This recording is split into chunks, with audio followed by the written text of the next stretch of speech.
Hello, right. Albums that either came recommended, and then when I actually listened to them, they were 100 times better than I thought they'd be.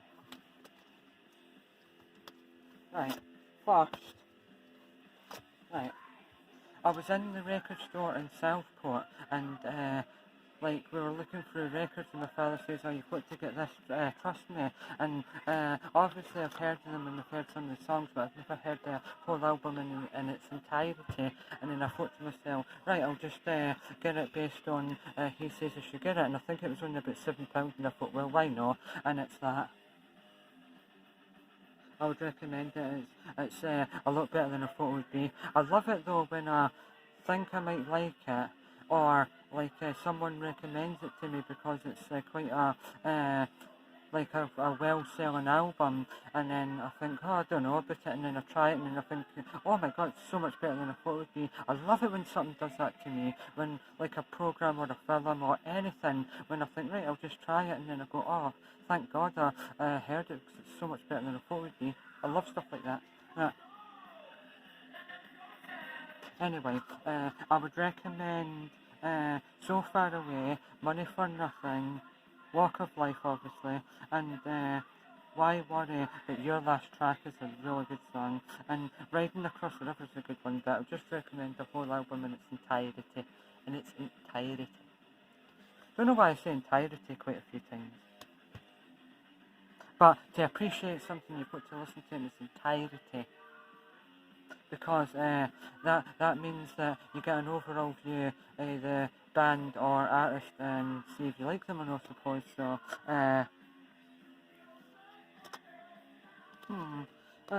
the album cover's not too bad. I like the impact of the colour, that colour of blue. So that's cool. And then obviously, there you get all the lyrics, the words, if you will, or the contents of what contains within. Right. As I said, obviously I like them enough to get it, and it came recommended by my mother. Right. But I probably was going to eventually get it one day if she didn't recommend it. But heard of them before, obviously. Heard quite a few of their songs. Liked what they've done and stuff like that. So I thought I'll get it, try it, and like, oh my god, wow. I mean, obviously, Chameleon, or Million, is the standard one. But for me, anyway, I like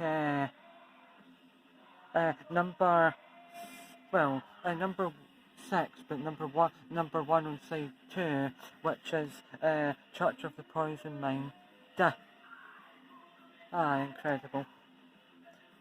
I bet it's just a fantastic album. Like It's a Miracle, Must Be Blind, Black Money. I wonder what he means by that.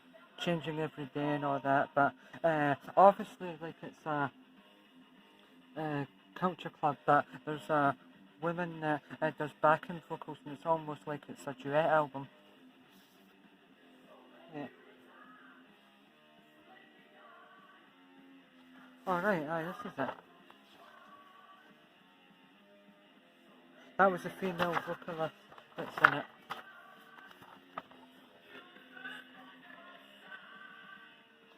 But when you listen to her voice, she sounds like an American soul artist. She's got that sort of soul, like, I don't know, 50s or 60s, like soul, or 70s soul music, American soul vibe thing.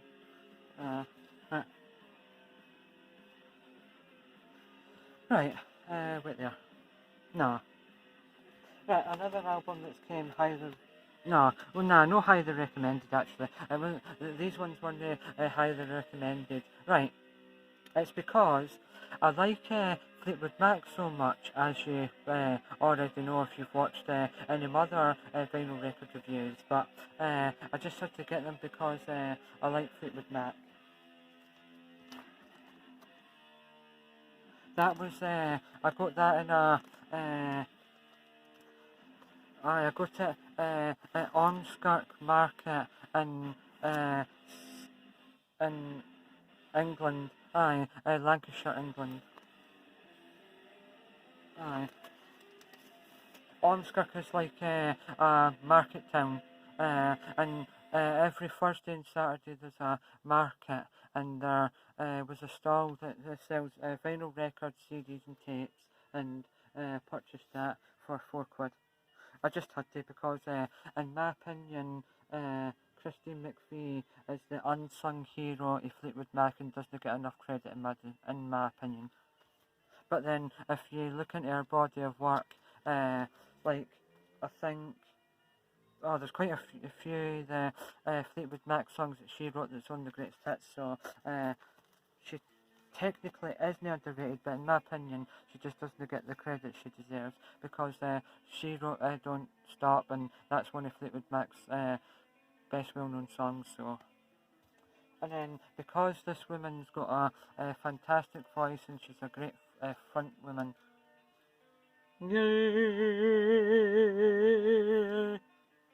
probably doesn't get the credit she deserves as well, because she should be a lot higher up in my estimate, but still nonetheless very good.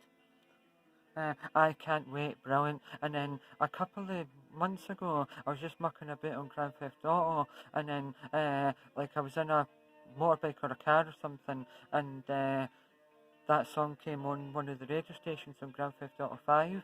So, brilliant. That's how I got into it, and I thought, oh, that sounds like Stevie Nicks, so I had to look up and see if it was, and it was. So, brilliant. Huh. And I didn't care it was on this album. 99 pence, so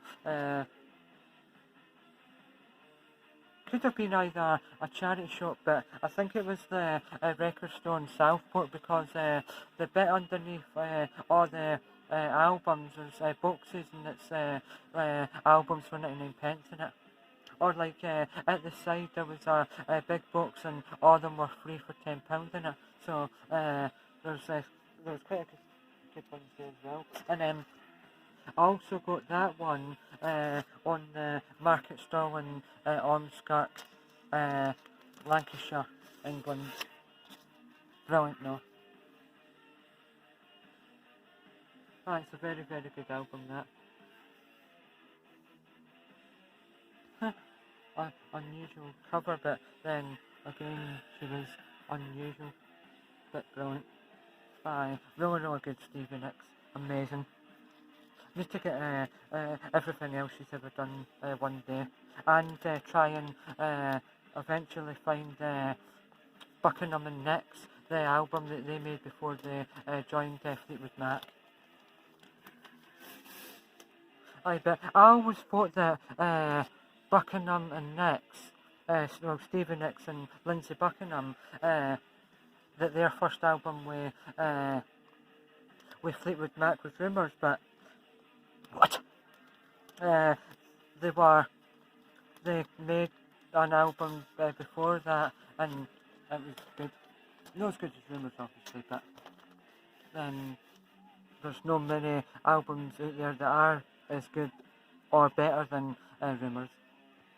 Right, this album. Just one day, I can't remember if I was going into H&V for a Pacific LP, but I was just gone in there to waste a bit of time until the bus came, and I was looking through and I seen that and I thought, oh my god, cool. And I think it was originally $24.99 down to only $11.99, and I thought, oh, that's quite good, reasonable, cheap.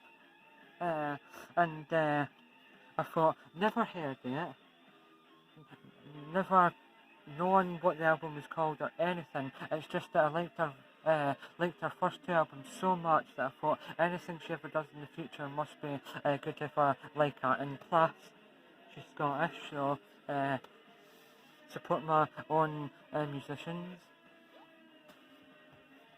from my own country. Right.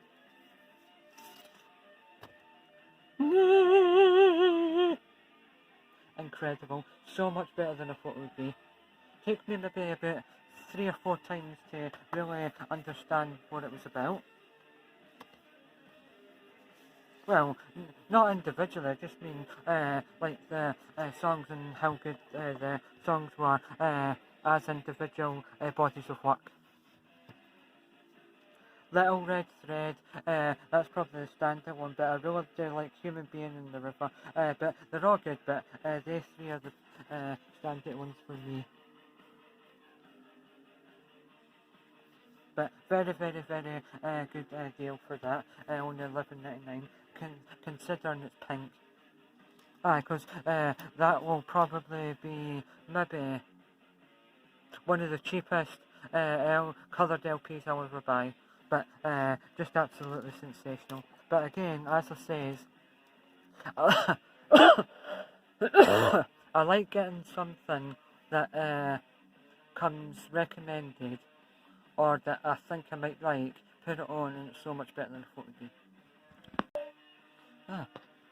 Right, in my opinion, right, I think that people diss this album too much, and journalists or people that are a big fan, obviously, right, it's nowhere near their best LP, but I think it's underrated as a whole.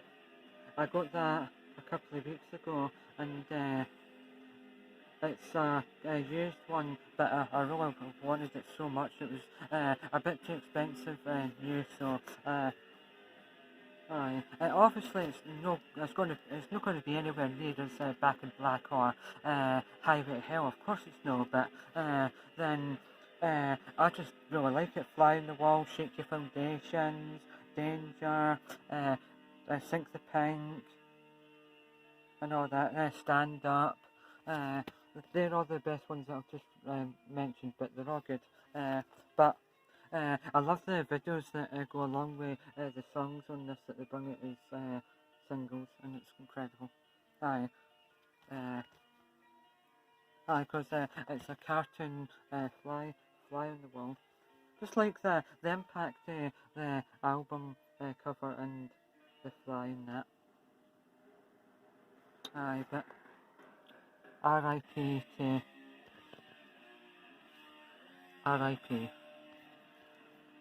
Right, but it is a good album, but everyone says that it's not that good, but I really like it, very much so. Came out in 1985, so it's 34 years old. Right,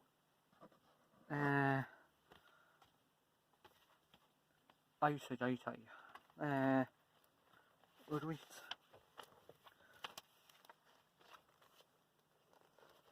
That.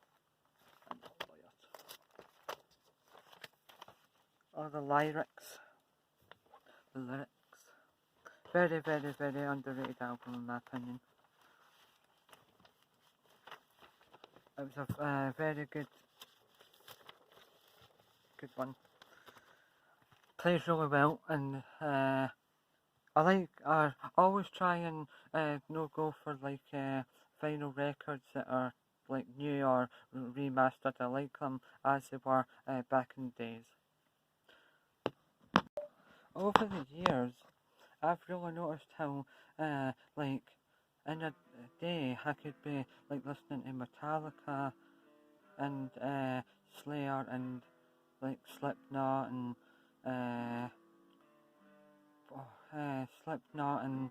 bands like that anyway, and Machine Head and Trivium and stuff like that, and then the next later on or the next second day I could be listening to the Carpenters, Fleetwood Mac, Simon and Garfunkel. It's just a weird combination of genres of music I like.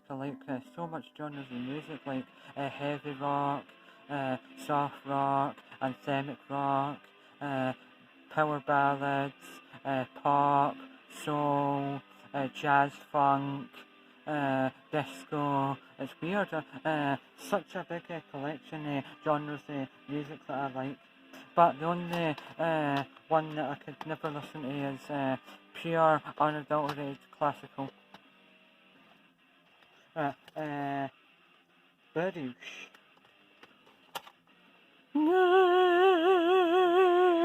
I've got that on tape twice because it came in that collection that my father gave me, and then a collection of Simply Red ones, and then a single on a tape. Cool. I not listened to that yet, but it'll be great. But very, very, very good collection here.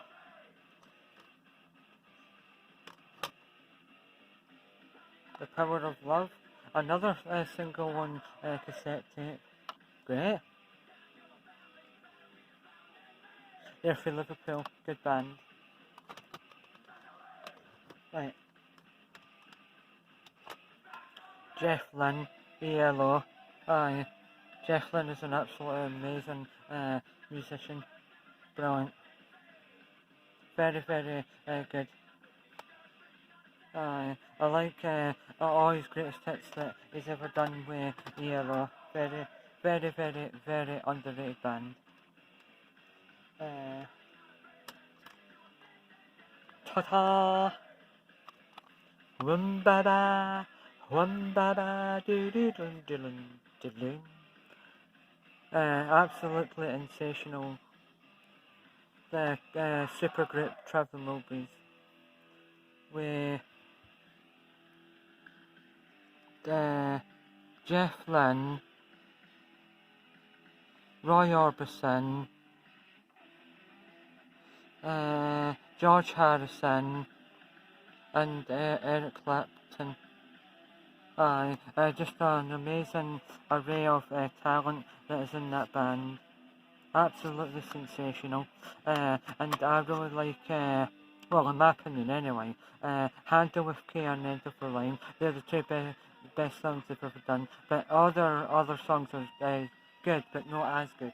But I just absolutely love Handle with Care. If you've never heard them, you should listen to them. But if you didn't think you like them, and could only recommend you one song, it would be Handle with Care. One of my favourite songs at the moment, actually. Badoosh! Right. Take one at random. Close my eyes and take a record. Cassette tape at random. That one. The Very Best of Cat Stevens.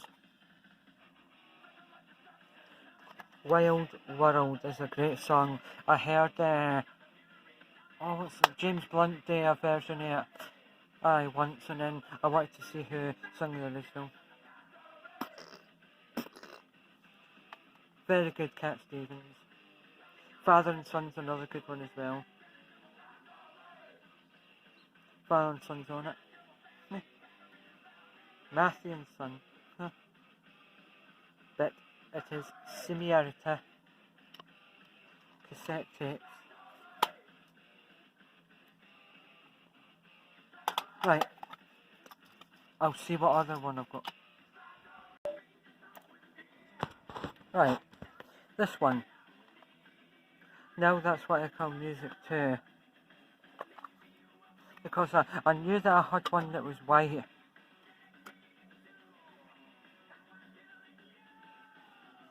Cool. Just like the impact of them. And the sort of noise that they make when you shake them or you take them out and that, and when you put it into my new record player that's playing at the moment, it makes a good clunking sound. Like the Mechanics. Right, the other album on cassette tape. Queen. I've also got that on CD. But so far, I've not got an album that I've got on CD, vinyl record, and cassette tape, but I've got that on CD.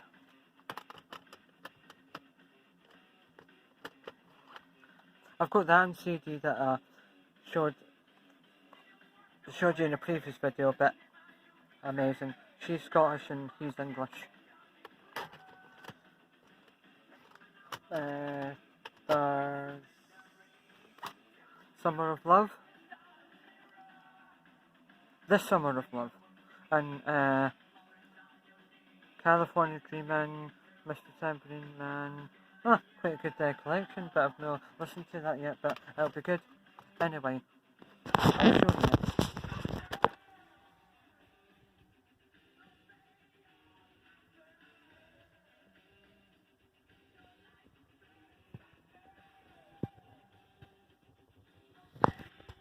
Right, so that's it for this video. Pound and noggin, see ya!